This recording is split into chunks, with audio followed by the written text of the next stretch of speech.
The second time I dropped acid, I offered my dealer to join in on the trip, completely unaware that would become a night of babysitting, the equivalent of an unguided missile. Everything started off great. It started to kick in when we were smoking weed, and I had to sit down for a second to control the butterfly firework feeling in my stomach that acid hits you with.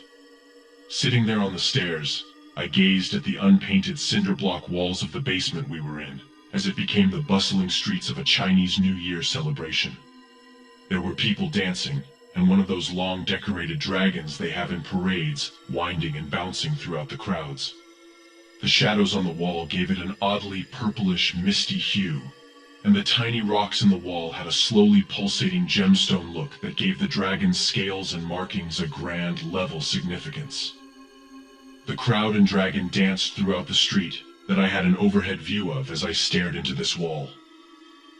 The intensity of the movements and vivid personality of the living mosaic was more than I expected.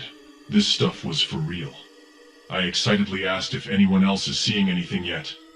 Everyone said no, and offered me a hit of the joint. After taking a final puff, I ran back upstairs and lay down on the floor to further soothe my stomach and try to relax away that weird muscle-flexing tension that acid gives you. The spackled ceiling changed about the same pace as my heartbeat, from mountains to alphabet cereal, to veins that you could see the blood flowing in. The veins started to bulge outwards as if filling with bubbles when I got up and looked at the pool table that I was laying next to. The felt was green, but it turned into a messy watercolor-style painting of flowers and vines that grew and flourished extremely fast. At this point, everyone was coming back upstairs and joining me. A few went to go listen to music in another room and vibe, while another group, myself included, stayed to play pool with a trippy cartoon on in the background. The audio from the TV was strange. Voices were echoing and had a certain unsettling wave-like explosiveness to them. Every second or two things appeared to be more loud, piercing, or bold, but only for an instant. Life seemed to be smashing a symbol of itself in reverse. Sound was irrelevant in that state of mind anyway. Distraction, as everything seemed to be.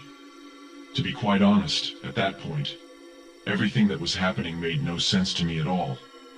It was as if people were speaking non-sequiturs to each other repeatedly, while also keeping the flow of it all together in an incomprehensible way that just straight up did not matter for our level of existence anyway.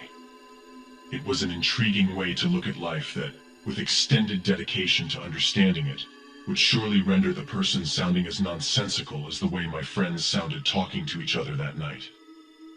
This is when the guy I invited started acting very strange. It goes without saying that when someone is tripping, they become a sort of different person, and things they say or do may not align with the person's mask that they put on for the world. And that is normal. It gets scary when they get so out there that things they do aren't what they are truly inside either. It's a smattering of thoughtless forward motion. Just like alcohol and other drugs, once a person reaches the point of incoherence, you can do nothing but wait for them to sober up and hope nothing happens between then and now, while minimizing the amount of damage to your surroundings, your bodies, and your friendship. That said, I never hold anything against anyone that they did or said in a state of mind that it was obviously not their true character, and they aren't trying to use the altered state of mind as an excuse for actions that they knew were wrong and did anyway. Sometimes people really do get fucked up and do stupid shit. It doesn't go any deeper than that. This is what happened that night. I can say that in confidence. It was the drugs. And while the things he did made everyone uncomfortable and made the trip a living nightmare, he didn't try to hurt anyone or stab himself with a pencil or anything. He ran around the house like a chimpanzee, knocked shit over, threw stuff. Didn't seem to register us saying his name or that we were basically corralling him around, stuff like that. After a while, he stood in the corner quietly staring off into space. We took this time to try and mellow out after his episode when he starts laughing like a horror movie villain, and then exposes himself as if holding a puppy. At this point, we've accepted we've lost this guy. We couldn't just kick him out. He's out of his brains on acid. We couldn't just be like, yo, get your shit together. He's out of his brains on acid. It was exhausting. This caused me to have this crazy feeling of instability in every trip since then. It's as if it's all just gonna go to shit instantly out of nowhere. A lot of anxiety and paranoia.